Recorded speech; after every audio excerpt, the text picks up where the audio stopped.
mereka udah punya bekalnya udah keren nih, mereka udah punya literasi digitalnya yang lumayan tinggi ya, lumayan besar gitu ya. Gen Z ini ya, atau generasi muda lah ya di Indonesia tuh udah dikategorikan tuh lumayan tinggi, tapi sayangnya jadi konsumen aja gitu. Kita tahu kita punya kemampuan ini, ya kita harus ngelakuin yang lebih maju lagi gitu. Pemuda tuh sebenarnya punya potensi yang banyak. Jadi buat teman-teman yang mungkin masih berkecil hati, aduh anak nih bisanya apa sih? Bahwasanya nanti itu kita bakal jadi agent of change gitu. Betul. Tetaplah jadi pemuda yang eksis dan inovatif abis. Iya.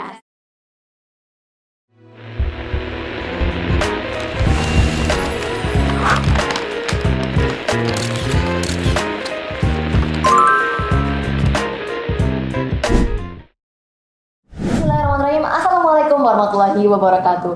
Hai teman-teman semuanya, kembali lagi di Okes Revealing Your Brightness. Ini sudah Okes kedua ya teman-teman semuanya. Nah, kali ini Okes ini nggak bakal kalah ya membahas tema yang lebih menarik daripada Okes yang sebelumnya gitu. Nah, kali ini kita membahas tentang tema teknologi. Nah, teknologi ya teman-teman pasti teman-teman semuanya yang nonton nih pada Gen Z kan, dan pastinya Gen Z ini nggak jauh-jauh lah sama yang namanya teknologi. Apa-apa pasti teknologi, karena mereka terlahir di yang namanya dunia udah IoT lah, Internet of Things, apa-apa teknologi gitu. Nah, sekarang di hadapan Ana sudah ada perwakilan dari Gen Z, walaupun Ana juga Gen Z ya. Perwakilan dari Gen Z yang bakal kita tanya-tanyain seputar lebih dalam nih tentang antara Gen Z dan teknologi. Di sini ada Kak Isa dan Kak Ara. Boleh sama dulu? Hai gitu. Nah, Kak Isa dan Kak Ara, Ana mau tanya-tanya nih tentang yang namanya teknologi ini ya. Sebagai seorang Gen Z juga gini ya, Ana mau nanya nih, kan kira-kira sebagai seorang Gen Z, kira-kira menurut pandangan kakak-kakak nih, menurut kalian Gen Z sekarang nih peka nggak sih sama yang namanya perkembangan teknologi sekarang ini? Mungkin dari Ana dulu kali ya. Menurut Ana itu Gen Z justru sekarang tuh peka banget pastinya, karena ya mereka kan sekarang megang semua platform gitu ya, kayak menguasai semua platform gitu di teknologi ya, terutama di gadget gitu kayak Twitter, Instagram dan lain-lain gitu kan. Nah itu bahkan mereka tuh yang udah menjadi salah satu penguasa bagaimana cara menggunakan teknologi gitu, kayak apa-apa sama mereka. Bahkan mereka tuh para orang tuanya ini pada minta tolong gitu kan, cara ngeditin ini, ngeditin itu kan sama anak-anaknya gitu, para Gen Z gitu kan. Dan Gen Z juga paling pinter gitu bagaimana cara nge-hype suatu hal di sosial media ya, di teknologi gitu kan. Terus mereka tahu nih cara ngotak-ngatik teknologi, terus abis itu mereka yang suka komentarin, suka interaksi di sana gitu kan. Pasti kan peka banget dong apa aja yang ada di dalam teknologi itu gitu. Jadi menurut Ana itu ya mereka peka banget lah, kayak udah kehidupan sehari-hari juga kan bagi mereka si Gen Z ini gitu. Betul. Kalau menurut Kak Ara sendiri gimana? Sebenarnya kurang lebih sama ya sama yang Kak Isa bilang gitu kan, yang mana Gen Z itu kan tumbuh besar beriringan dengan teknologi digital gitu kan. Jadi pasti mereka ini kita ini sangat nyaman kan dengan kehadiran teknologi ini gitu. Dan di situ tuh sebenarnya bisa membawa peluang ataupun tantangan gitu kan. Peluangnya juga pasti banyak, tantangannya juga pasti banyak gitu. Dan perlu diketahui bahwasannya memang Gen Z ini mahir dalam menggunakan tadi ya platform digital tadi, salah satunya tadi Instagram, Twitter gitu kan. Bahkan orang tua pun ya meminta tolongnya tuh ke kita gitu kan. Kalau untuk bikinin ya tadi ya promosi bisnis orang banyak, kita yang minta tolong. Video ini editing, segala promosiin semuanya anaknya ya. Jadi sebenarnya kita ini diandalkan karena potensi kita sebenarnya banyak ya. Banyak banget kalau memang mau diarahkan gitu kan. Gitu. Jadi ya Gen Z sudah dipastikan pasti peka dong sama teknologi gitu. Cuman kalau untuk urusan isu-isu sosial ataupun lingkungan ya belum tentu semuanya nggak sih peka gitu. Bener-bener. Nah, ini masih berkaitan nih, kalau tadi Kak Ara bilang tentang isu lingkungan sama sosial nih. Nah, kira-kira memang dampak apa sih setelah kita melihat bahwasanya Gen Z ini memang fenomena Gen Z ini sudah kenal sama yang namanya teknologi gitu. Kira-kira apa sih dampak yang diberikan oleh Gen Z ketika mereka tuh sudah berkecimpung sama yang namanya di dunia teknologi? Jadi remaja di era media sosial ini sebenarnya peer pressure-nya gede banget ya. Kayak kita ambil contoh, kita scrolling di gadget kita sendiri. Kita lihat Instagram, orang-orang pada pakai outfit yang mahal-mahal gitu kan. OOTD lah ya. Terus personal branding mereka tuh keren-keren gitu. Terus kita lihat Twitter, umur segini udah bisa kayak gini gitu. Misalkan umur 17 tahun udah bisa ngasilin 1M gitu kan.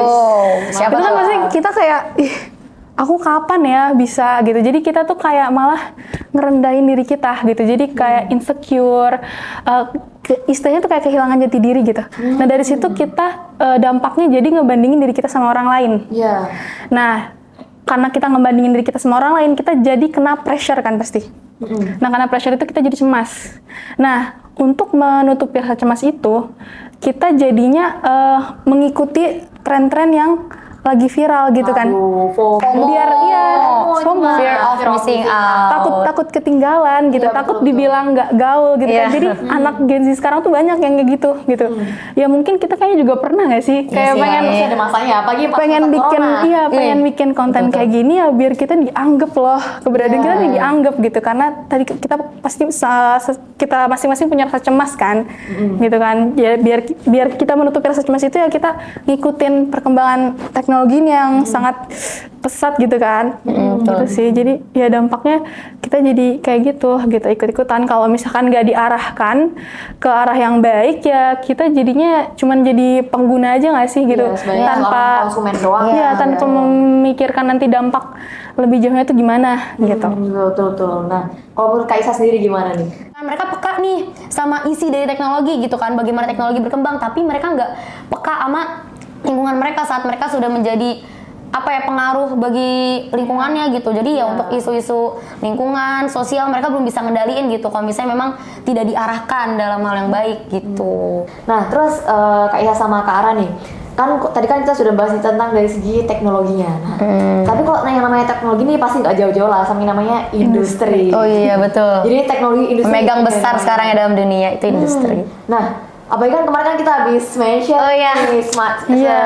Competition. Betul. Yang tagline-nya apa Kak? Advance the industrial technology, achieve prosperity within society. Yang artinya apa tuh Kak?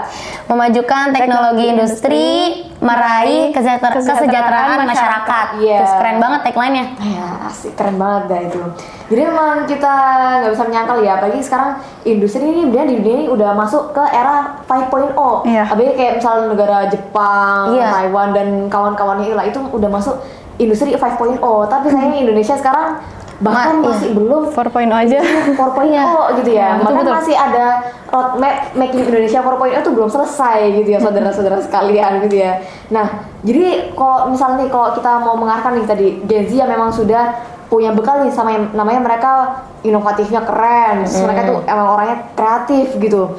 Nah tapi mereka juga ini peka sama yang namanya perkembangan teknologi. Cuma mungkin memang ada masih minus-minusnya dari mereka, bagaimana masih mager lah misalnya, terus bagaimana mereka maksudnya kemudian adalah julukannya generasi strawberry, sandwich dan sebagainya itulah ya.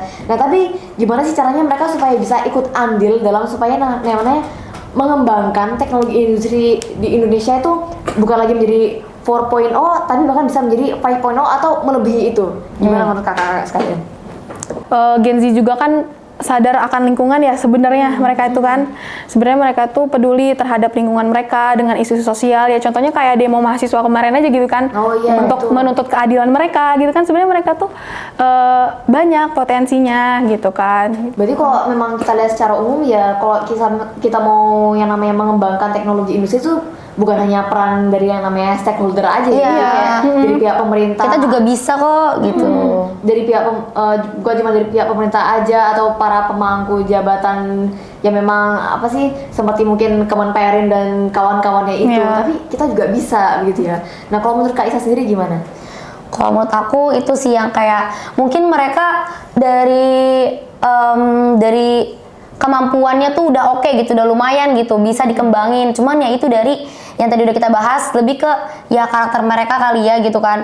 Mereka mungkin sadar gitu kalau mereka nih bisa, mereka nih mampu di teknologi gitu. Gimana cara mereka ngasih tahu orang-orang kalau gini bisa gitu kan.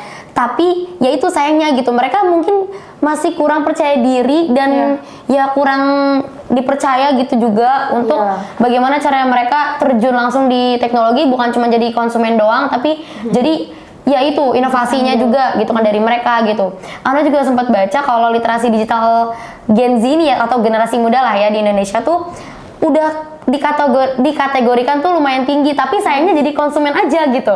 Bukan secara kayak mereka nih bakal buat ini itu enggak gitu. Jadi tuh sayang banget kan. Jadi kayak berarti kan bisa mudah tuh mereka yang udah ngerti teknologi digital, terus itu dikembangin untuk menjadi pemuda yang lebih inovatif buat membuat teknologi yang levelnya lebih tinggi, teknologi industri gitu kan. Jadi benar-benar membantu industri Indonesia gitu kan, lebih biar daya saingnya lebih tinggi, terus udah udah global dan akhirnya menjadi ya revolusi industri 5.0 gitu, mencapai itu. Jadi nanti nggak ada lagi tuh making Indonesia 4.0 lagi udah gitu. making Indonesia 5.0 kali ya. Itu maju banget. Amin. Dan itu tuh ya itu kita butuh gitu generasi muda gitu. Kita nggak boleh berkegantungan sama yaitu pemangku penting gitu, dan kita juga nggak boleh nunggu generasi berikutnya gitu kan. Apalagi kan kita dengar tuh bakal ada bonus demografi di Indonesia. Betul kan? 45 ya. Nah itu kan berarti kan yang dimana generasi muda ini lebih banyak, termasuk kita Gen Z gitu kan. Nah itu harusnya kita kayak harus gencar gitu, gimana caranya kita sadarin semua orang, atau Gen Z juga kita sadarin diri kita sendiri bahwa kita harus lebih inovatif lagi dan adaptif gitu dengan semuanya, jangan dikit-dikit mungkin mageran atau bagaimana gitu kan. Gitu. Jadi kayak kita tahu kita punya kemampuan ini, ya kita harus ngelakuin yang lebih maju lagi gitu, jangan stay jadi konsumen aja gitu.